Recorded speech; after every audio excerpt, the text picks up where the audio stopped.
Hi guys. Hi there. We are here today with another True Hollywood Thursday. Yeah guys. We're here on this Thursday evening. Good evening. Good evening. I've been wanting to do that. She's so weird. I've been wanting to do that. We are here to test out and practice with some makeup and also talk about a true Hollywood tragedy. A true Hollywood tragedy. Who are we talking about today, dog? We are actually talking about somebody we debated on back and forth because we weren't sure if it was, too soon or not. I think it could be, but you know what? It could be, but we'll see. So we decided we were going to talk about the recently deceased rapper, Mac Miller. Mac Miller. Yes. Yes, he died just last year actually, so that's kind of why we were like, is it too soon? Like, it hasn't even been a year. It has not even been a year. A year will be in September. But I saw a quote from him that I wanted to open this up with, kind of, which I thought was a little bit odd. Not an odd quote, but, an ironic quote. There we go. Tell me. It says, you don't go down in history when you overdose. You just die. I did see that he said that. Yeah, Malcolm James McCormick was born on January 19th of 1992. And that sounds so young to me. A baby. Good Lord, he was a baby. Yeah. He was born to his parents, Karen Myers and Mark McCormick, in Pittsburgh, PA. Yes, apparently, the Point Breeze suburb of Pittsburgh, apparently that was like a... That sounds fancy. Doesn't it sound fancy? Uh-huh. He had a brother whose name was Miller McCormick. Putting anything together there? Oh, yeah. Couldn't find a ton about his childhood other than a couple of the schools he went to, which was like, okay, so now I know what elementary school he goes to. But that his mother was Jewish, his father was, I think, Christian or Catholic. Uh-huh. And he was raised Jewish, but he went to Catholic schools. Interesting. Uh-huh. And throughout his schooling, his parents put a big emphasis on sports and education. They wanted him in sports. Yes, they did. Because, education, sports, grades, sports, best ways to get scholarships, things like that. Yeah, definitely. So he was playing football and things like that throughout school. Yes, he was. And then in 2007, he said that he discovered that hip-hop, one of his interests, was actually something he could make into a career. Yes. I saw that his first experience was kind of like an impromptu, like freestyle. That's cool. Battle in high school. Which is pretty fitting for him to go into music because by the time this kid is so talented. Mr. Malcolm was 6 years old, he had already self-taught piano. Self-taught 6-year-old. I'm just going to throw that out there. Piano, guitar, drums, and bass. Like that's talent right there. So he was obviously very much so musically inclined. Yeah. And then he can also rap, which is super cool. So in 2007, at the age of 15, he released his first mixtape under the rap name Easy Mac. Easy Mac. That's cute. I saw the picture of that album and it was super fun. But that mixtape is called But My Mackin' Ain't Easy. Oh my god. I love it. The little 15-year-old. Yeah. First of all, isn't he a ginger? Like little 15-year-old ginger. Like how adorable. Is he naturally a ginger? He's I don't usually know, got a buzz cut. His beard is all red though. I don't know. Yeah. Normally the pictures I've seen of him, he's a buzz cut. So in 2009, I believe he officially became Mac Miller. And he released 2 more mixtapes. One of them... I'm curious though about the mixtape thing. Like, is that... I think it's almost like a self-produced thing. Okay. And the first one was called The Jukebox, Prelude to Class Clown. And then the second one was called The High Life. These guys, they've got good names. I like the names. In 2010, because he was kind of starting to blow up on a local scene. Oh, I bet, yeah. Pittsburgh loves him. Yeah, they do absolutely love him. In 2010, at the Pittsburgh Hip Hop Awards, he actually won 2 awards. The first one being for the 21 and under. Nice. So best 21 and under. And then also for the best hip hop video.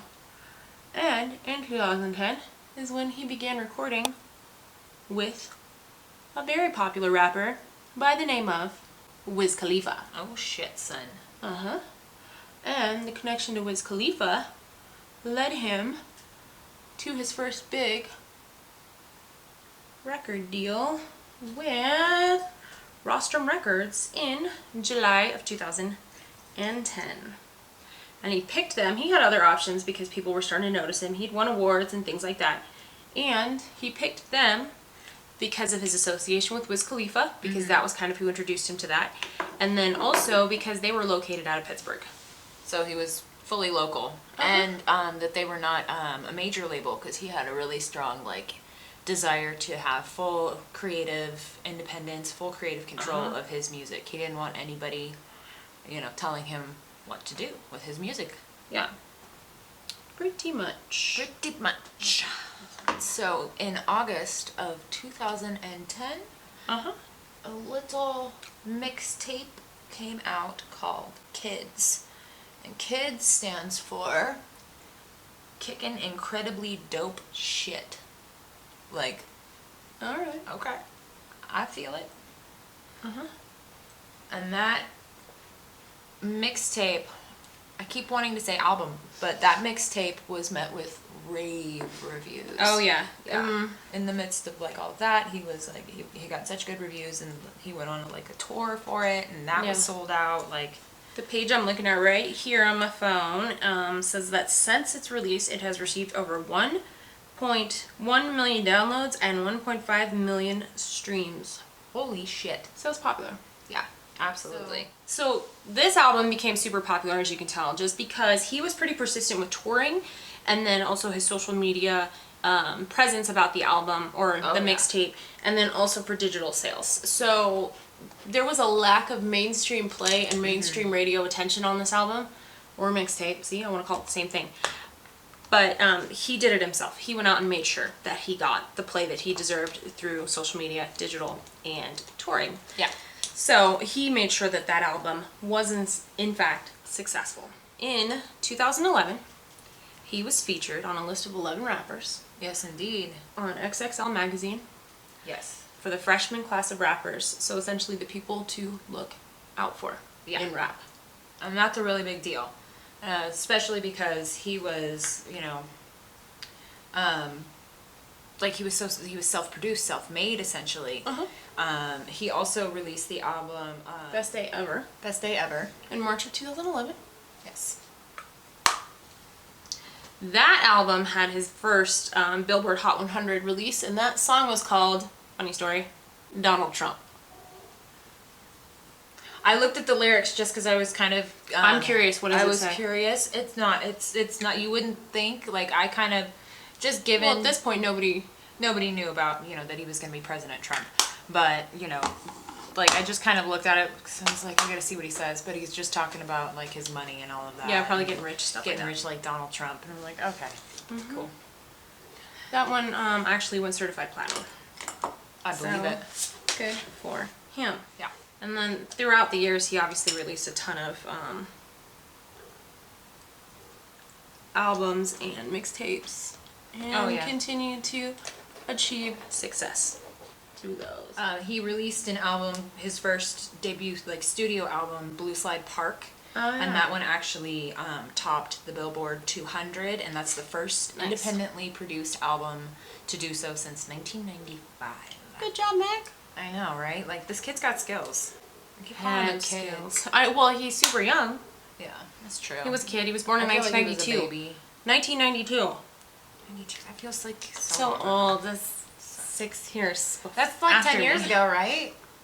Right? 1992, like 10 years The ago. 90s were like last decade. Oh my god, we're getting old. So We're getting old. Now, in March of 2013, Mr. Mac Miller appeared on a single for an actress and a singer by the name of Ariana Grande. Ooh. And that was the song The Way, which was her debut single, which peaked at number 9 on the Hot 100.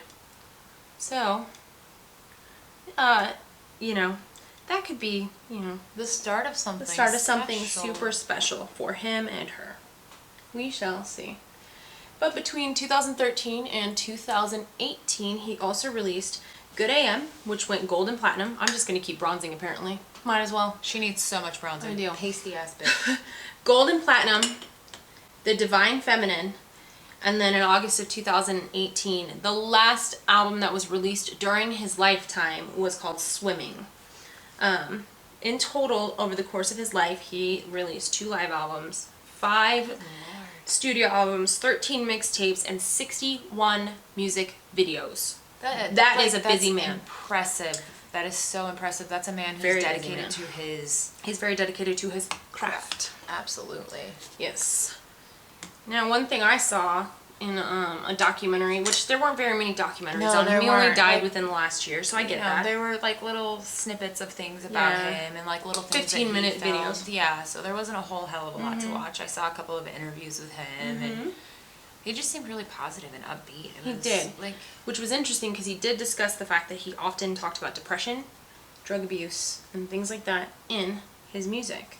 yes, he did. So he was super open about any substance abuse issues that he had. Speaking of substance abuse issues, so at the very beginning of his career, he was, he was a little 15-year-old.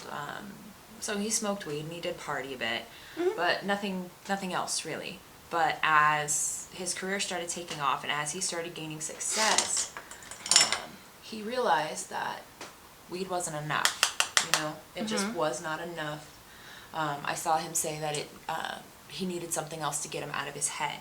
And so he started, during the Macadelic tour, he started taking promethazine, is that what it's called? Promethazine? Yep. To manage his anxiety. And then also, along with the weed. Is that like common for super talented people to just have such high anxiety? I think so because the funniest The creative brain, the stuff like creative brain is, I guess it's like a very dark brain. I don't know. that. It's an overthinking brain. It's a dark brain. Yeah. So he was on these anti-anxiety meds, and then he started getting into something called lean Oh, purple drank. or purple drank. And now I looked up what this was, and it's So like, did holy I. shit, people actually drink that. It's prescription strength cough syrup, so like with codeine in it. Sprite, and then like hard candy, like Jolly Ranchers or something. Yeah. Like what? And he said he was addicted to it. And actually, what did So he? it's super easy to become addicted to it. Is it really? Well, Well, I it's suppose codeine. it's codeine, so yeah. But just like, I found this quote from him about lean, and this kind of makes me think like how, because I kind of thought it was a bit of a joke, but I guess it is codeine. But it's just like, what he said is, "I love lean. It's great. I was not happy, and I was on lean very heavy. My friends couldn't even look at me the same. I was lost." Like, I don't know, for some reason I thought that was like a kid's thing, I read that and I was like, that's total party kid thing to do. And then apparently it was very serious and he was heavily addicted to it. Yeah. Like really badly. It's just nuts. He was, and that drink is actually like, it's apparently super easy to get addicted to because if you think about it, the Sprite and the candies probably really just take away the taste of the cough syrup. But also, that drink killed a bunch of people. I didn't really see any names that I recognized on the list of people that have died, but I guess they were pretty big in hip hop that they had died. But also, one name that I saw didn't die, but he ended up in the hospital because of seizures, was in 2013, Lil Wayne. Really? Everybody knows Lil Wayne. Everybody knows Lil Wayne. That's intense.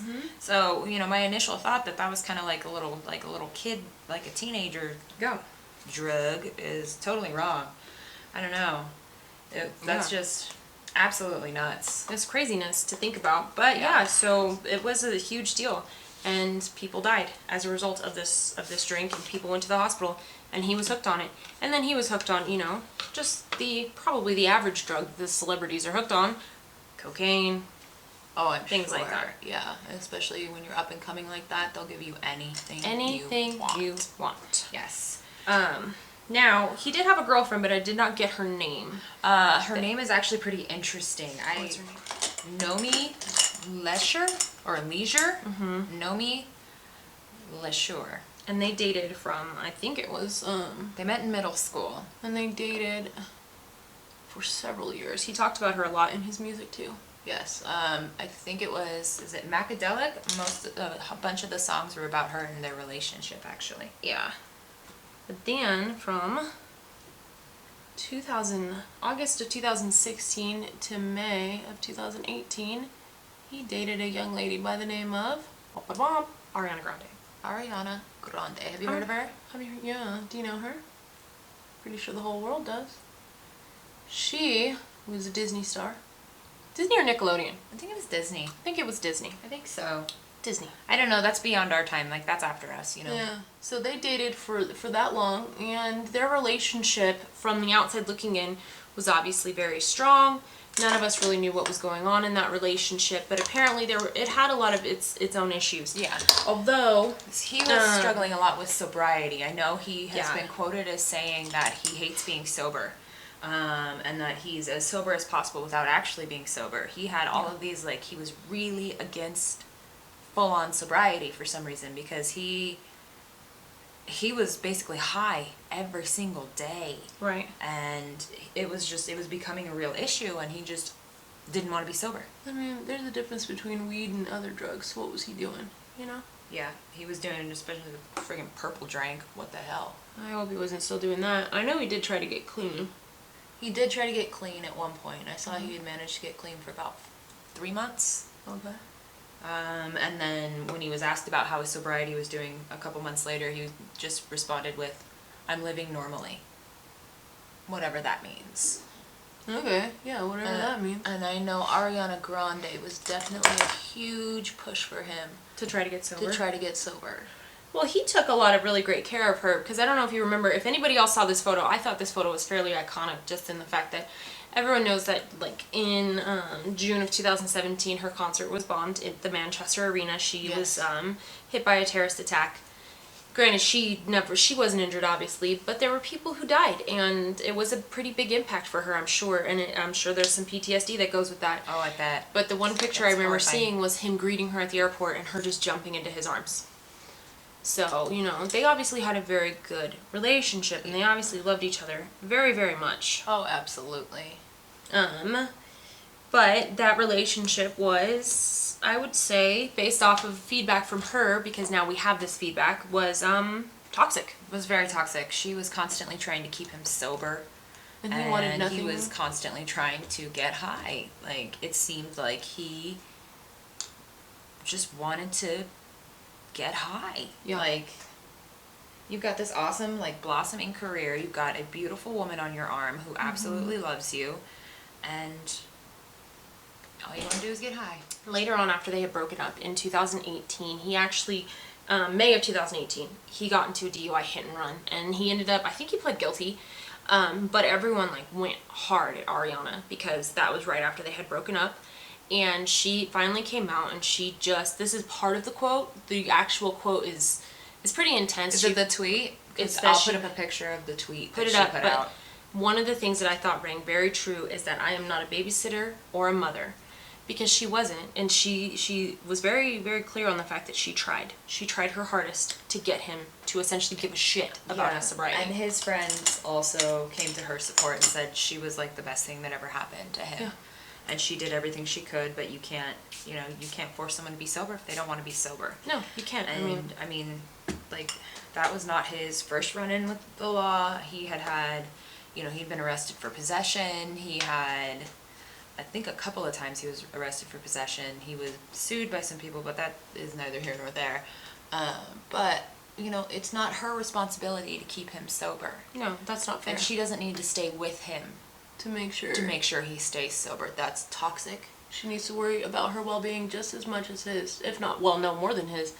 She is not responsible for him. He's a grown man. He's a grown man. He made his choices, So, shortly after they split up, Ariana Grande actually got together with a man named Pete Davidson, who is a stand-up comedian on SNL. That was always a weird match to me. It was a very strange match, but I don't know, I kind of liked him a little bit. I don't know. And like basically they were hit with rumors that, you know, they were cheating and that's how they got together and blah blah blah. Especially because they got engaged so fast, really quickly, and I believe his DUI actually came just after they announced their engagement. Yeah, so he probably got drunk. Yeah, probably got drunk, you know. Did some stupid shit. Absolutely, I'm sure. But it was said that Pete Davidson kind of taunted Mac a lot, like over it, you know. Like he taunted him about having Ariana. And I mean, I don't see that there was any backup to those statements, so I don't believe that that's true at all, but there's rumors. There were rumors, yeah, definitely. But so, you know, they got engaged and everything, and Mac Miller just kind of seemed to spiral out. His choice, of course. True. Absolutely true. In September 7th of 2018, he was found unresponsive in his Studio City home by his personal assistant. Who called 911, which that's what you're supposed to do. You're supposed to call 911 first. Yeah. All these other people that we have talked about, and their fucking people don't call 911 first, that pisses me off. Call 911. Yeah. What the hell's wrong with you people? That's pretty. I'm kind of digging this palette. Trying new palettes again. I know, we have a problem. But they're cheap palettes, so you guys will hear about There's them. a whole new idea we've got. You'll see. So, again, found by his personal assistant, unresponsive. He or she, I didn't see a gender for this person, performed CPR, called 911 and performed CPR all the way up until the first responders, yeah, until the first responders showed up. Got there. At 11:51 a.m., was it a.m. or p.m.? It's a.m. a.m. He was pronounced dead on the scene. He was actually supposed to shoot a music video that day, too. Correct. Yes, he was. He was scheduled to shoot, and then automatically it was just assumed, and it was presumed to be a drug overdose that got him, which we obviously know now that it was. Yes. It was accidental. Accidental overdose of fentanyl, cocaine, and alcohol. Lethal combination. Lethal combination of those. And as somebody, like, when I was in labor, they gave me fentanyl. That stuff is powerful. It's nice, but it's when you're incredibly fucking powerful. Like, it basically makes you feel like you're drunk. Oh yeah, but you feel so but good. You feel you're normal. So happy. Like, you feel normal. Like, your head is clear, but the world is swimming. So you feel good, and you don't feel any pain. And that was just such an intense thing. And when I saw that, I was like, oh yeah, no, he had graduated from purple drank, lean, to some really heavy shit. Yeah. Oh yeah. So November 5th, the toxicology result and the everything came out from the coroner's office, and that's when they did determine that it was in fact a drug overdose, not just suspected anymore, confirmed. Confirmed drug overdose. Now, one thing that came out of it, obviously nothing is good or happy, but if we want to look at a silver lining for this young man's death, is that in October of 2018, Halloween to be exact, October 31st, there was a tribute concert done in his honor. Sorry guys, our camera battery died. Battery died. So it's kind of flashing at us because we were able to charge it for a few minutes. So we're going to try to power through the rest of this. Yes. So a benefit tribute concert was done on Halloween in 2018, and they actually were there to celebrate and support the Mac Miller Circles Fund. Yes. Which supported youth arts and community building projects. Yes, And to date, they have raised, I think it's $700,000. And I believe they renamed it to the Mac Miller Fund. So, in 2019 of January, $50,000 of that went to Music Cares, which is which they used to launch the Mac Miller Legacy Fund, which is used to support young musicians and artists who have drug issues. That have addiction issues, to help them. Mm-hmm. Which is just a super Like, that's a fantastic thing. So, you know, she said, like, some good could have come out of it, and it did. Some good definitely did come out of it. Nobody wanted him to die, but Of course not. And now, one of my favorite things is that shortly after his death, and it's not my favorite thing because this just shows how shitty people are, some rumors started swirling.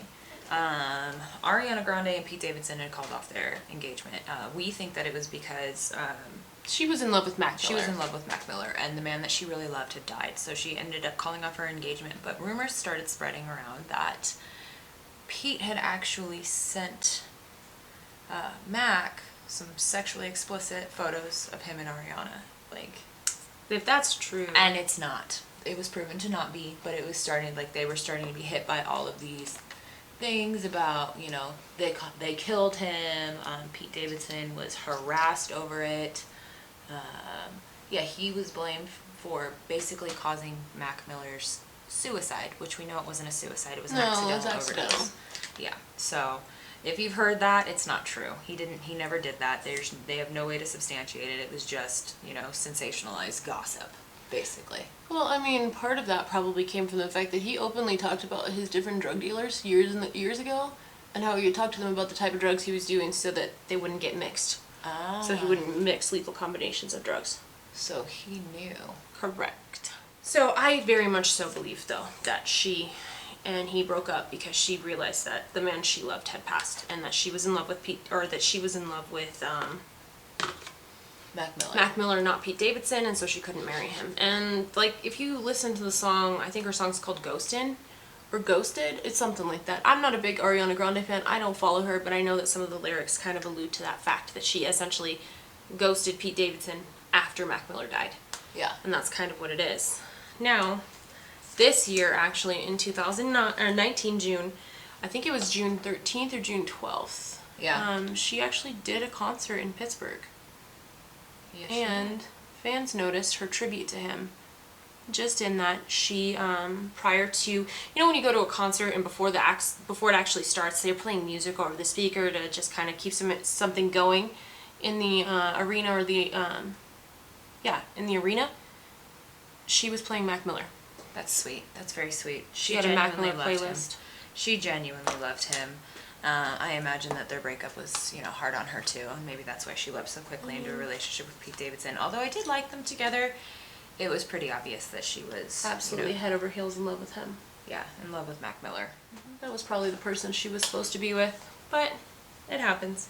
Yeah. So she played his music through the speakers before the show, and even had an empty seat reserved in the arena for That's him. adorable. That is so that is so touching, that is so beautiful. What a wonderful gesture. She also reportedly, there are videos of this, so it's not even reportedly, she broke down on stage several times to the point where she couldn't even get through, I think one of her songs was called Raindrops or something like that. If I'm wrong, we'll put the name of the song up. She couldn't finish the song because she was too emotional. She was in tears, essentially crying over her, you know, passed away boyfriend. The man that she loved had passed away. And it's probably awful for her because she lost into the one thing she couldn't, you know, get him to stop doing, that she couldn't save him from, essentially. And she tried so hard during the course of their relationship to get him to be sober. She did. And it worked very briefly. He was very, very briefly sober. Alright guys, our camera's literally just gonna die on us. It's just gonna keep cutting us off. So we were actually done with the video. I was just going a little slow on my makeup. But that would be the true Hollywood Thursday for Mac Miller, who died just very young. Incredibly young, at the age of 26. That is just so years old. Incredibly young, incredibly tragic. He touched so many people with his music, with his talent. It's sad to see somebody so talented just go so young, Yeah, you know? especially to something so stupid like drugs. Absolutely. So, that's why these thought we things knew are better. tragedies. That's I why thought we these knew things are better by now. tragedies. Nothing's So. gonna end happily. No. So, hopefully you guys enjoyed this video. If you did, please feel free to give us a thumbs up. Click that subscribe button down below if you haven't done so already. Let us know if you guys are enjoying this series, and we will see you guys very, very soon. Very, very soon. In the next one, guys. In the next one, guys. Bye, guys. Bye, guys.